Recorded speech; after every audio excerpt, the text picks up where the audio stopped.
From Wondery, I'm Lindsey Graham, and this is American Scandal.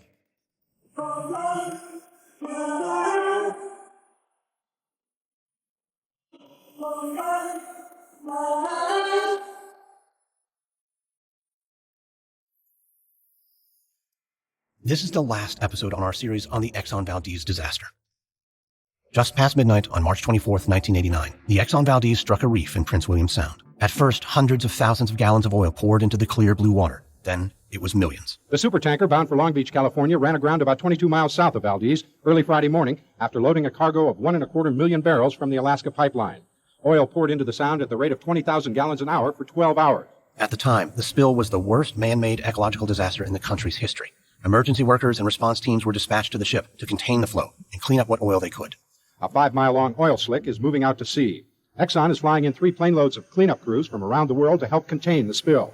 But you can't unspill what's been spilled, even if you've got at your disposal the resources of the biggest energy company in the country, Exxon. You have had some good luck, and you don't realize it. You have Exxon, and we do business straight. We will consider whatever it takes to keep you whole. The Exxon Valdez spill, now 30 years old, changed the lives of everyone in the communities of Valdez, Cordova, and surrounding areas. As a result of the spill, industry regulations changed, shipping got safer, and yet, oil spills continue. You have information now that this rig has gone under? It has gone under the surface at about 10:21 this morning. Coast Guard got word that the vessel has gone under, and just recently we got word that the fire visibly has gone out. In 2010, thousands of miles away from Prince William Sound in the Gulf of Mexico, a deepwater drilling rig operated by BP exploded. 210 million gallons of oil spilled, dwarfing the 11 million of the Exxon Valdez. On today's show, I'll be talking to 2 guests to discuss the impacts of the Exxon Valdez oil spill on the environment and our laws, then and now, 30 years later. First up is Rick Steiner, Cordova fisherman and a marine conservation professor with the University of Alaska. In our series, we featured his work in response to the Exxon Valdez spill, helping to bridge the gap between the scientific community and the local fishermen. Rick spoke to me from an Alaska public media studio in Anchorage, Alaska. Here's our conversation. Wondery's shocking true crime podcast, Over My Dead Body, is back for a 3rd season with a story about corruption, betrayal, and the secrets of a fallen hero. Follow Over My Dead Body, Season 3, Fox Lake, on Apple Podcasts or wherever you're listening right now.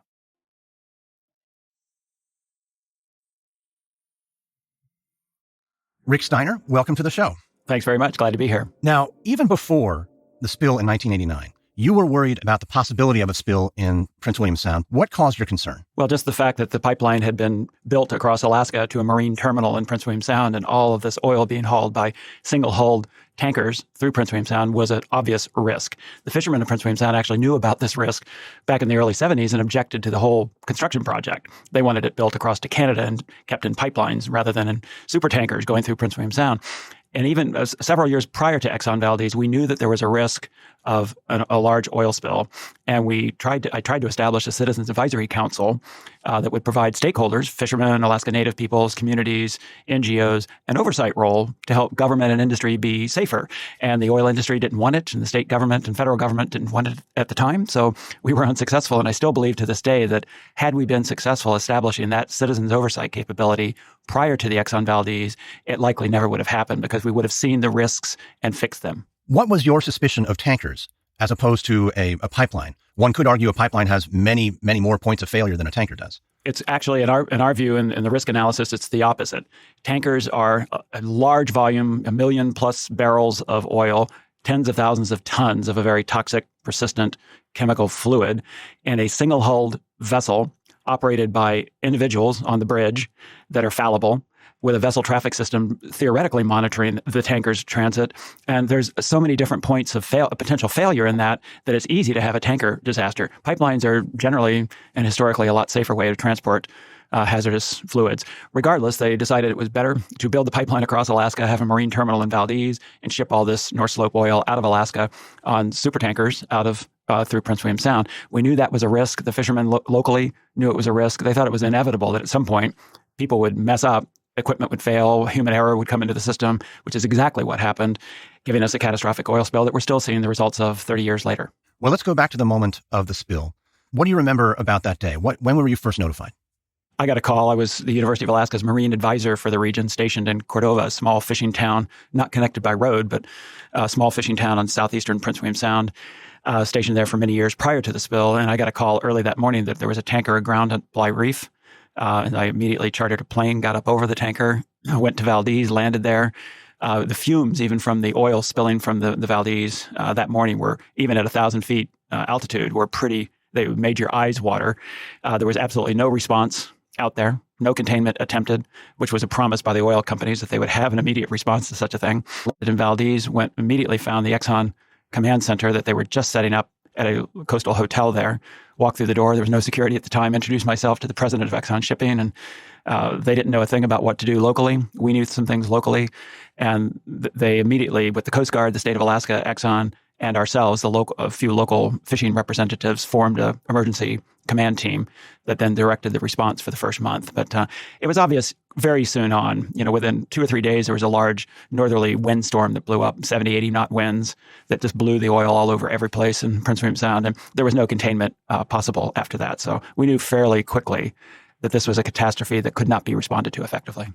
Years later, knowing that this catastrophe just happened and there was no containment, there also was no real recompense either.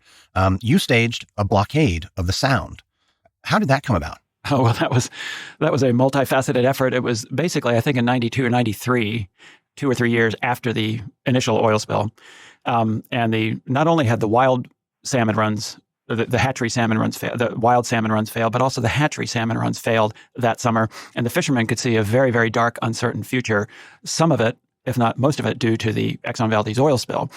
And the oil company had been very recalcitrant. They didn't want to talk to local people. They didn't want to settle claims. The government had been somewhat ineffective and unresponsive. And so the local seiners, the salmon seiners, decided to blockade Valdez Narrows and not let any more tankers come in or out. It's a pretty dramatic move. It's and it turned out to be one of the more effective demonstrations in the history of Alaska, probably anywhere in the history of oil development.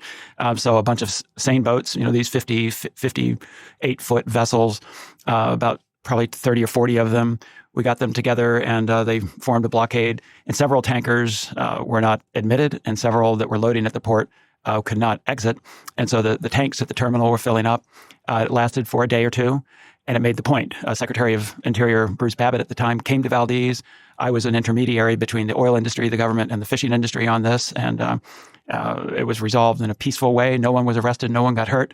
The oil industry got put on notice that people were mad as hell, and they were. And the outcome of that was that the government's agreed to sponsor a long-term ecosystem research program in Prince William Sound to try to tease out why these fishery runs were failing and the relationship to the oil spill. As well, there was a promise of habitat protection using the Exxon settlement monies. So it was a remarkably effective demonstration that ended well for all concerned. This year is like you said, the 30th anniversary of the spill, and the impact still lingers. So could you just tell us what's the state of the Sound today? Yeah, here we are 30 years on, and we know now that not only was there severe short-term acute ecological harm caused, which everybody could see with their own eyes with the television and photographic images at the time, but there's long-term and even permanent ecological harm caused by the oil spill 30 years ago. Many of the monitored populations that the governments have monitored scientifically have yet to fully recover. Some, and this is very critical, 4 of them are not recovering at all 30 years later, and that includes pigeon guillemots and marbled murrelets, 2 small seabirds, Pacific herring, which is a very critical prey resource in the system for seabirds, marine mammals, other fish, and it was also a commercial fishery prior to the spill, and the AT1 killer whale pod, one genetically unique group of orcas that we saw surfacing in the oil in 1989. They lost most of their members of the pod in the next year or two, and now they're down to 6 or 7 members, no reproductive female. So that pod of killer whales is expected to go extinct, period. So not only is there large, severe, short-term acute injury from these things, but there can be long-term and even permanent harm. The bigger issue as well is that the ecological shift and transition that was caused by the oil spill was like a huge bomb that went off with toxic hydrocarbons in the system. The relationship of the component to the ecosystem changed dramatically, and I think it's pretty conclusive that Prince William Sound will never fully recover from the Exxon Valdez period. We even still have pockets of Exxon Valdez oil still in the beach sediments of the Sound, but the long-term environmental harm has been dramatic. So the recovery effort failed. 30 years later, there's still oil on the beaches. You were able to take some of the funding and move it to some place where you thought you could protect, Can you tell me what you did in the forest around the sound? Sure. It became very evident about a month into the spill in 1989 that there was very little that could be done to actually clean up or contain the oil, or to help rehabilitate oil wildlife or try to restore the injured ecosystem. But what we could do is protect it from further additional ecological injury. And ironically, just the year before the Exxon Valdez happened, clear-cut logging had just begun in the very thin strip of coastal temperate rainforest along the coast of Prince William Sound and the North Gulf Coast of Alaska. And we knew that that would cause long-term environmental injury. And so we reasoned that certainly we ought to be able to get hundreds of millions of dollars in compensation from Exxon for the environmental harm they caused and use those monies to purchase permanent protections on these coastal forests. That's precisely what was accomplished. The Exxon Valdez Oil Spill Trustee Council was established with this $1 billion settlement from Exxon that we had recommended in 1990. The settlement was achieved in 1991, and much of that settlement, probably $400 to $500 million, was used in purchasing these long-term coastal habitat protections to protect these forests. And that there's a couple of logical arguments there. One is this is habitat for a number of the seabirds and salmon species in the streams and coastal herring spawning areas and things like that to protect that. But beyond that, it's a way of compensating for environmental harm that cannot be directly restored. And that's one of the sad things we've learned about oil spills around the world is not only can you not clean them up or contain them, but you cannot really restore an oil spill injured marine ecosystem. What you can do is prevent it from happening again and protect the ecosystem from further immediate harm. And that's what we've done in Prince William Sound.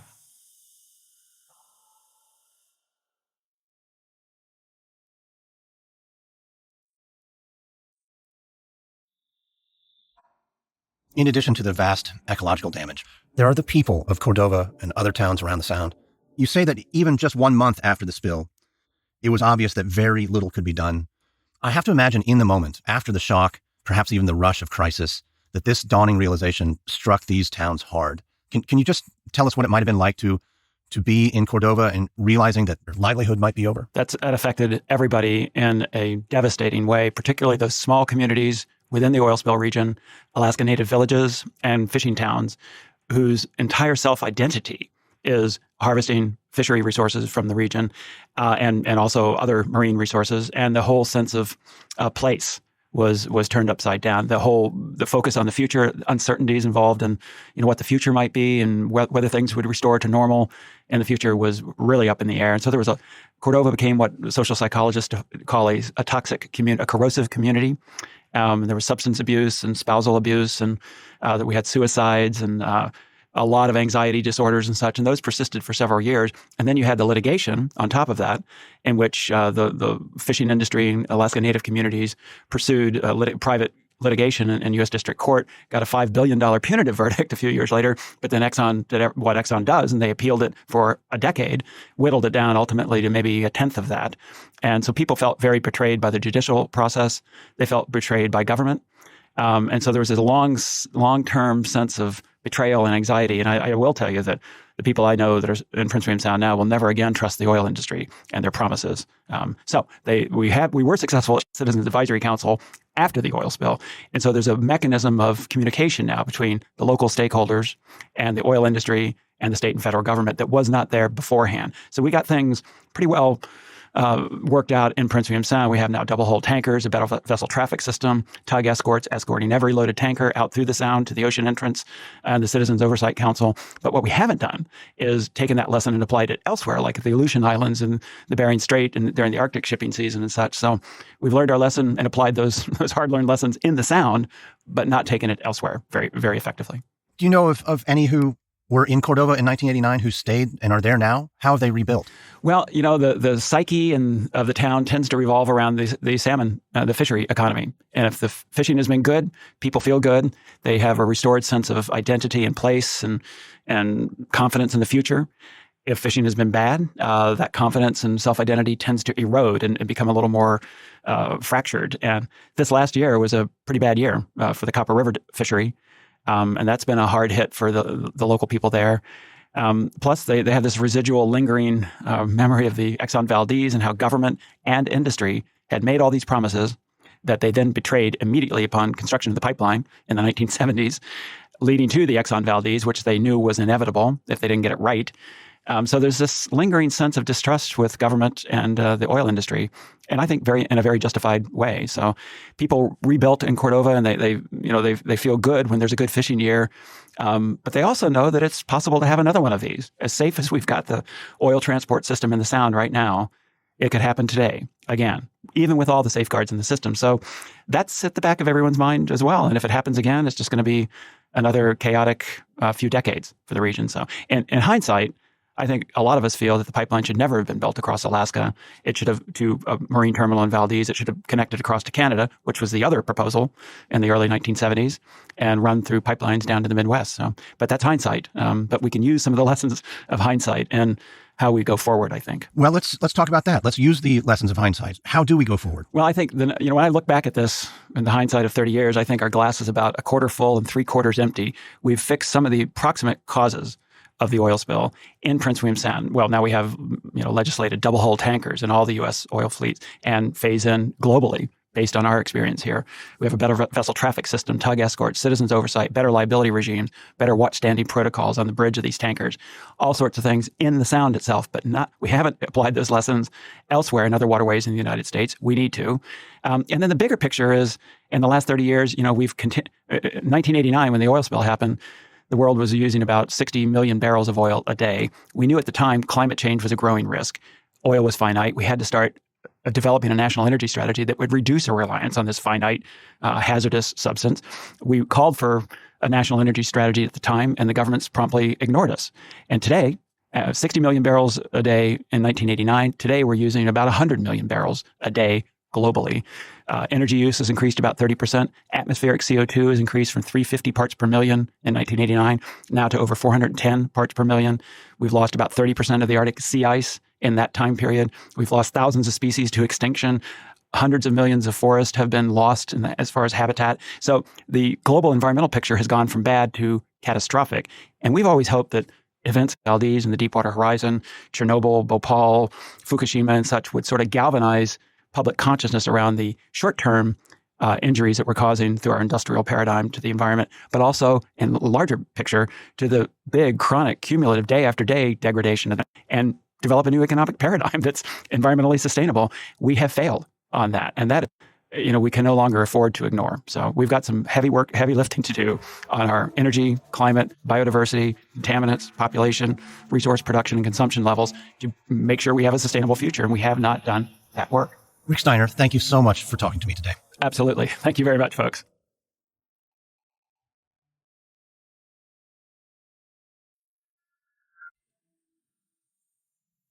That was my conversation with University of Alaska Marine Conservation Professor Rick Steiner. He helped coordinate the response efforts to the Exxon Valdez spill in 1989. My next guest is Antonia Juhasz. She's an oil analyst, journalist, and author.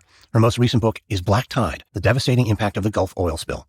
Antonia spoke to me from a studio at KQED in San Francisco. Antonia Juhasz, welcome to our show. Thank you so much for having me. It was 30 years ago this year that the Exxon Valdez spilled 11 million gallons of oil into the Prince William Sound. The most recent, in public memory, spill of that magnitude was Deepwater Horizon.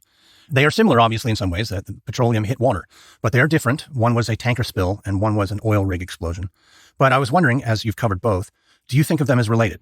Yeah, they're deeply related in many ways. I think what is similar about these oil spills, I actually wrote a sentence in my book, Tyranny of Oil, about the Exxon Valdez disaster. And I said that one of the reasons was Exxon's failure to adequately prepare for a spill that was not only likely, but probable.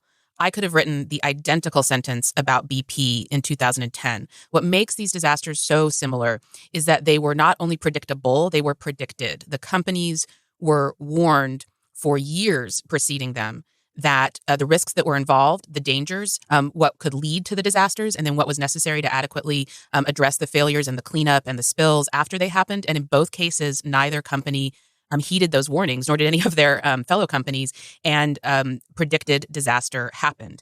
And that is a tragic outcome, particularly because so many lessons were learned in the wake of Valdez that should have warned regulators that they needed to keep a much tighter wrap on oil companies operating in our waters, be it tankers or drilling for oil in exploration or production, than was the case. And that is one of the reasons why the BP disaster happened. In both cases, the companies were cutting corners, cutting costs, basically playing a very, very risky game with our environment, with the safety of workers and the safety of people who live around those areas and fish from those waters. And all those people and those environments lost out because of a risky game that the companies played. I'm trying to put on my Exxon or BP hat for a moment. It is obviously a risky game. These spills are not only economic and environmental disasters, but they're PR nightmares, of course. And they're going to get revisited every 5, 10, 25, 30 years. What is it that makes a company as large and capable as these penny wise and pound foolish? Why cut corners? Yeah, I mean, that was almost literally the judgment of Judge Barbier, who ruled in the case against BP, where he found the company grossly negligent and said that they were putting profits, saving time and saving money over people and the environment. And that is exactly the same words also could have been said in the case against Exxon. The reason why they do it is because the costs don't outweigh the benefits. So they, in the case of Exxon was incredibly successful at shielding itself from economic harm as a result of the Valdez disaster. Their total costs from their federal government settlement as well as their cleanup costs was just $3.4 billion. And a class action lawsuit that was brought against the company by the people of Alaska, fisher folk who were impacted. And originally, they were awarded a $5 billion in punitive damages, which was the equivalent of 1 year's profit for Exxon at that time.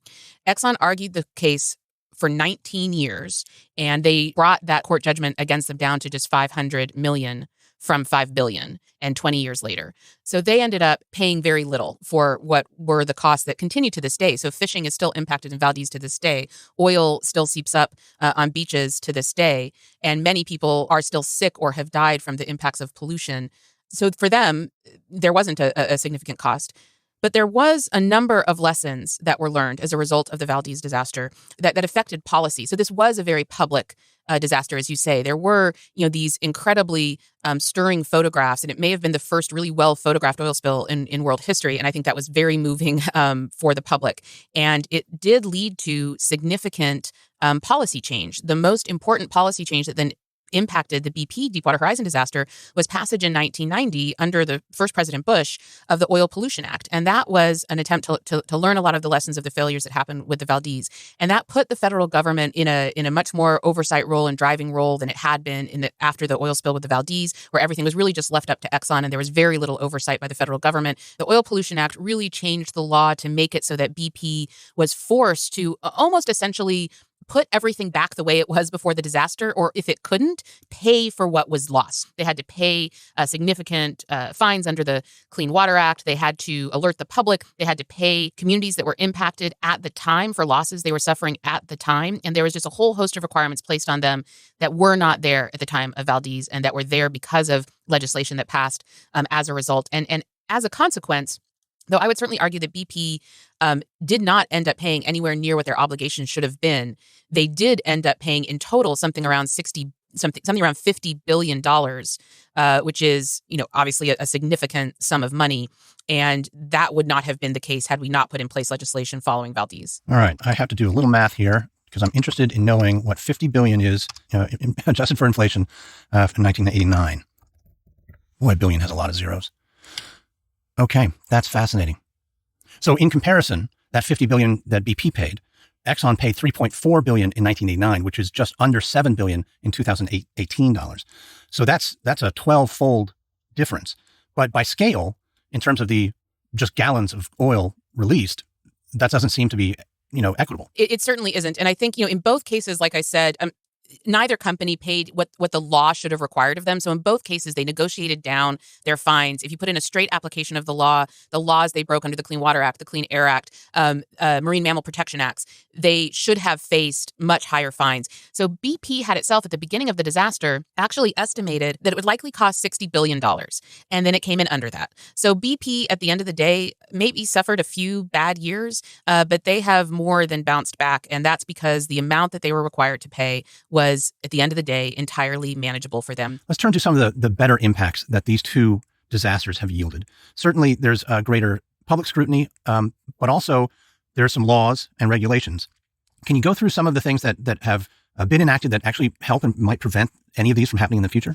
So the most significant legal changes that happened as a result of the Valdez was the passage of the Oil Pollution Act in 1990. And then within that act, there were many significant changes to law. Probably the most significant in the case of tankers was putting in place a requirement that companies shift from single hull tankers to double hull tankers, a double layer of steel, so that it's much, much, much more difficult for those, if it does run aground, if it is impacted, for the oil to be released. And that was in the 1999 Oil Pollution Act. However, it had a very delayed implementation. The companies had all the way until 2015 to fully implement that rule. And the result was, with other more thorough safety requirements put into place, that oil tanker disasters declined dramatically. Now, there are still tanker disasters and oil is still spilled from tankers, but they were definitely reduced by regulation.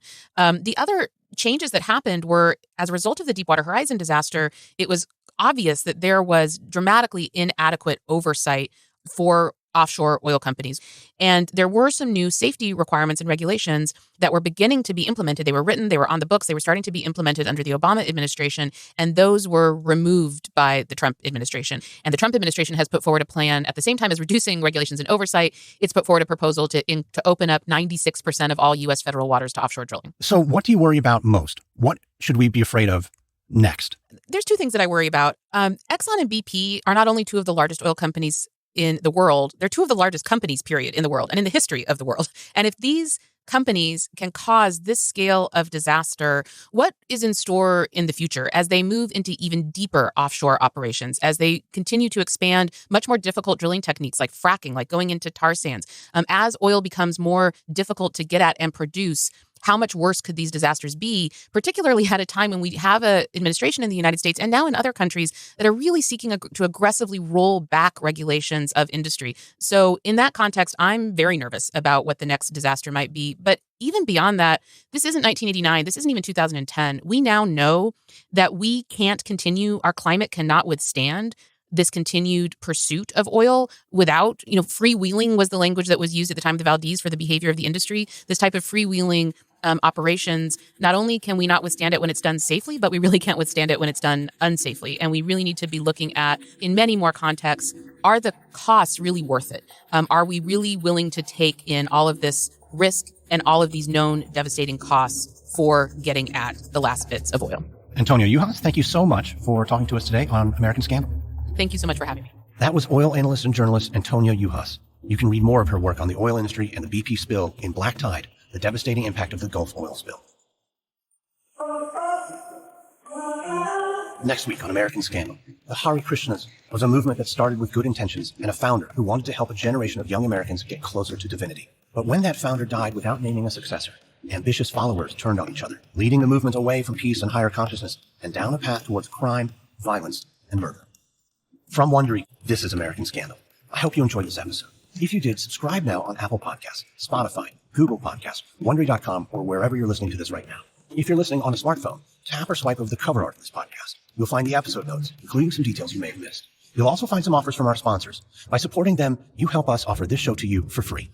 We'd also like to learn a little bit about you. Please complete a short survey at Wondery.com/survey. That's Wondery.com/survey. We'd love to learn what you're listening to, what you like, and what topics we might tackle next. You can also find us and me on Twitter. Search for #AmericanScandal or follow me at Lindsay A. Graham. We use many sources when researching. We highly recommend the books Not One Drop by Ricky Ott and Out of the Channel by John Keeble. American Scandal is hosted, edited, and executive produced by me, Lindsay Graham, for Airship. Sound designed by Derek Behrens. This episode was produced by Katie Long. The Exxon Valdez series was written by Benjamin Gray. Editing by Andrew Stelzer. Executive producers are Stephanie Jens, Marshall Louie, and Hernan Lopez for Wondery.